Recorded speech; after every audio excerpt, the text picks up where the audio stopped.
E vamos falar então das últimas notícias do Corinthians, né? Dorival encara maior instabilidade. Então a equipe corintiana ela tem 3 empates, 2 derrotas, 6 gols sofridos, 3 gols marcados então, nos últimos 5 jogos. E Dorival, sim, ele tem uma grande pressão contra o Corinthians, né? Referente ao jogo, sim, que ninguém quer falar, que jogou contra uma Portuguesa, com todo respeito, né? Que vive hoje na Série D de dados, sofreu para empatar no último minuto, no último momento, de 1-1, ganhou, sim, lá nos pênaltis, o grupo, graças ao Hugo Souza. Teve o Cruzeiro com empate 1-1. Realmente nesse jogo, sim, aí ele jogou bem, né? Teve sua volta por cima, mas no Novo Horizontino, um time que está na Série B de bola, com todo respeito, perdeu então para o Novo Horizontino. Com isso ele teve uma derrota contra um time, sim, que veio da Série B. Nenhum jornalista quer falar isso para você. O like que não foi dado contra o Santos, que jogou com 2 jogadores a mais, sim, faltando 10 minutos para acabar então o segundo tempo. O Dorival Júnior não conseguiu enxergar o jogo para poder já faturar a vitória. E vamos falar de números. Dorival Júnior, ele tem um aproveitamento então de 53% desde que chegou no clube. Em 60 jogos são 26 vitórias, 17 empates e 17 derrotas. Será que esse número tá bom para você? Então vamos trazer nossa colinha. Então Ramon Dias, 60 jogos, igualzinho do Dorival Júnior, em 32 vitórias, 16 empates, 12 derrotas. Aproveitamento maior, 62,2%. E Dorival Júnior se acha maior que o clube. Isso, Dorival Júnior se acha falando, como pegamos o time como que estava antes. Aí tá os números, mesmo número de jogos, maior número de vitórias. Ele tem empates, ele tem 12 derrotas, o Ramon Dias, com aproveitamento de 62,2%. Até o Tonhão da Fiel, o famoso Tonhão, né, Antônio de Oliveira, com 24 jogos, 12 derrotas, 6 empates, 6 derrotas, um aproveitamento maior que Dorival Júnior em 51,3%. Infelizmente, tem uma pequena parcela da torcida que adora o Silvinho, né, com 43 jogos, 16 vitórias, 14 empates, 13 derrotas, aproveitamento de 48,1%. Até o Lázaro Ramos, que todo mundo, até eu mesmo aqui no canal, falava que ele era o estagiário. Até o estagiário ganha do Dorival Júnior, 24 jogos, 14 vitórias, 6 empates, 4 derrotas, aproveitamento 66,7%. Vanderlei Luxemburgo, realmente sim, ele estava ali realmente com um time que não era condizente. Ele tem menos número de jogos que Ramon Dias ou Dorival lá. Olhando os números, né, referente, os números são frios: 38 jogos, 14 vitórias, 12 empates, 12 derrotas, aproveitamento 47,4%.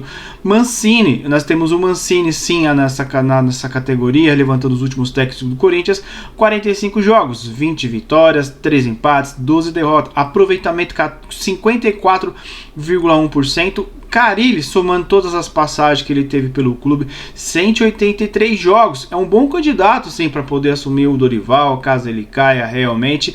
86 vitórias, 56 empates, 41 derrotas. Sim, beleza. Aproveitamento 57,3%. E ele amanhã, então, no dia 19 de março de 2026, vai jogar então contra o Chapecoense. Sim, jogou fora, um time que veio da Série B, não vive um bom momento, tá no Campeonato Brasileiro, mas Dorival corre o risco sim de sofrer um empate, ter um empate ou até mesmo uma derrota. Carrillo é convocado então por Mano Menezes para defender a seleção peruana. Carrillo, que teve uma boa retomada pelo Corinthians, está sim desenvolvendo seu bom futebol, está se recuperando a grande confiança, né? O jogador pode ganhar milhões e milhões de rios de dinheiro, mas se ele não tiver confiança, o psicológico bem, com moral, realmente ele não vai desempenhar um bom futebol. E tem jogador fora da parada então contra a Chapecoense. Se realmente o Memphis Depay não conseguir jogar, o Carrillo e Gabriel Paulista no Corinthians poderá então vir com um time alternativo, ou seja, um time misto, um time reserva, mas Dorival,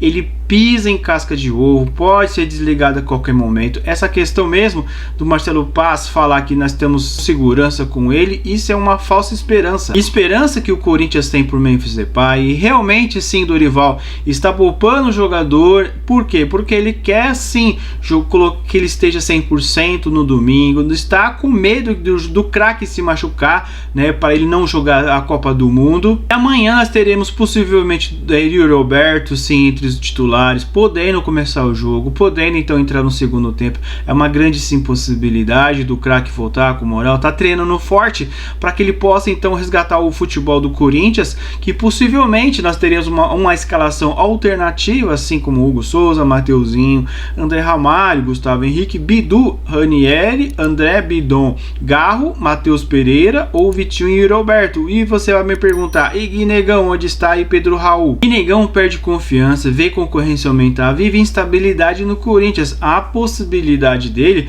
é ser emprestado para um time, sim, do interior de São Paulo, para que ele possa voltar a resgatar a confiança que ele já vinha desenvolvendo realmente no Corinthians, mesmo convocado então pela seleção brasileira, né, sub-20. O atacante de 19 anos realmente tem seu rendimento abaixo do esperado, mesmo com o Roberto machucado naquela época, realmente que a torcida estava falando, Guinegão jogando, parecia que a torcida olhando o Guinegão jogando ao lado de Memphis Depay esqueceu totalmente o atacante. O pedido do Dorival Júnior realmente movimenta os bastidores, realmente quando o técnico também não tem confiança, que ele está fazendo muita lambança no time de futebol, ele fica dando entrevistas polêmicas, falando que quer reforço, mas o Corinthians não tem dinheiro, sabe por que ele fala isso?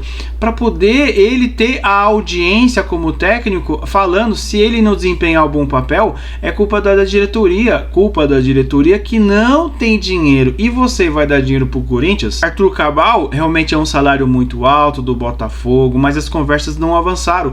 Com isso, o Corinthians vai viver 2026, o Corinthians que tem hoje realmente os jogadores relacionados. E aí você deve estar me perguntando como que vai ser o ataque amanhã do Corinthians. Não sei.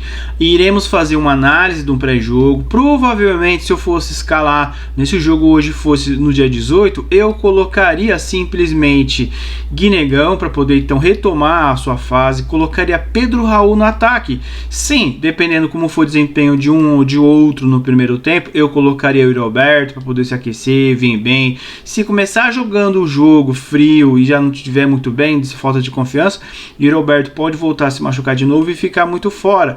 Na armação eu colocaria como Rodrigo Garro, como Breno Bidon, sim, realmente, para poder fazer um jogo bom. Aí já a questão no meio de campo, eu colocaria um trio. Eu colocaria Matheus Pereira, eu colocaria Garro, eu colocaria o Bidon. Se um dos três não tivesse bom, eu testaria então como Zacaria, né, no lugar do Matheus Pereira, né? Eu colocaria sim o Ranieri, realmente deixava ele no banco e jogaria o jogo de amanhã, no dia 19, o jogo um pouco mais conservador para não perder e não perder o emprego.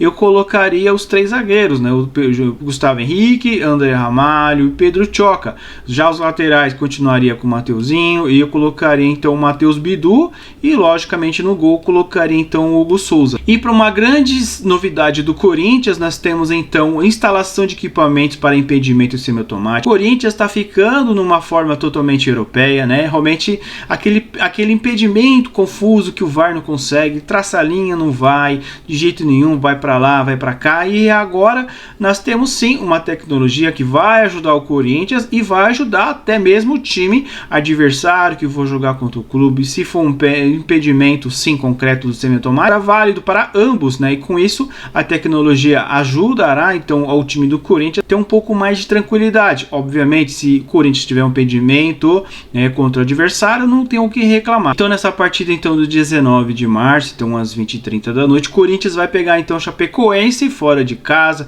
Vamos torcer por Timão para que ele possa pegar a recuperação e retomar a confiança, né? Desde que Dorival Júnior não vai ficar inventando, achando que o brasileiro é um laboratório, né? Vamos tentar alguma coisa na Sul-Americana, né? Porque se começar com esse pensamento pequenininho, né? O Corinthians vai ser pequenininho em 2026. Então, se você gostou desse vídeo, deixa o joinha, comente aqui abaixo realmente o que foi desse conteúdo do vídeo. Então, vamos bora Corinthians.